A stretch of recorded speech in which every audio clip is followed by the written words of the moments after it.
Alright.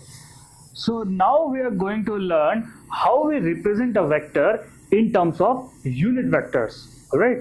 Previously we have learned that you can define vector as a components, and the preferable way is to define the vector in terms of components which are perpendicular to each other. Now it is better to choose x, y and z axis itself because they are already perpendicular to each other, right? So I will assume that there is a unit vector along I will assume that there is a unit vector along x-axis which is I cap, okay, and I assume there is a unit vector along y direction which is j cap. Now my task here is to find out this vector A in terms of I and j cap given the angle theta with the x-axis, okay. So I know the length of this vector is mod of A, fine. So the length of the component, x-axis component is mod A cos theta, and component along y-axis is mod A sin theta, right? So let me call this as AX and this as AY, fine. You know that vector A is sum of this vector and that vector, alright. And now what is this vector from point number 1 to point number 2? It has magnitude A cos theta, alright, and along the direction of I, fine. Now I need to find out a vector along I direction whose magnitude is A cos theta.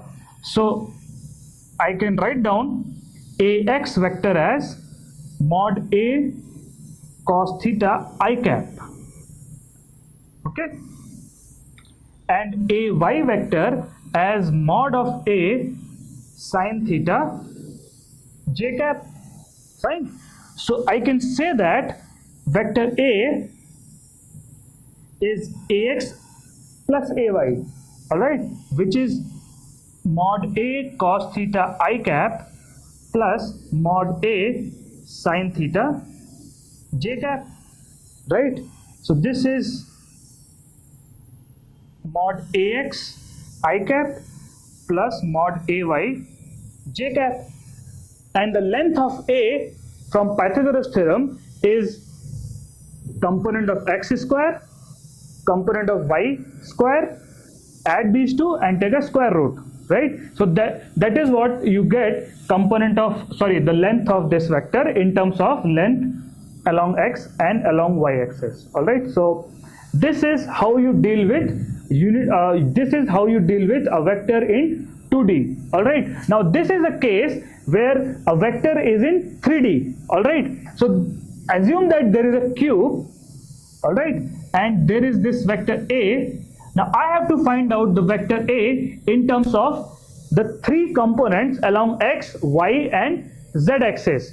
Now before we find out directly the vector A, first let us find out what is this vector.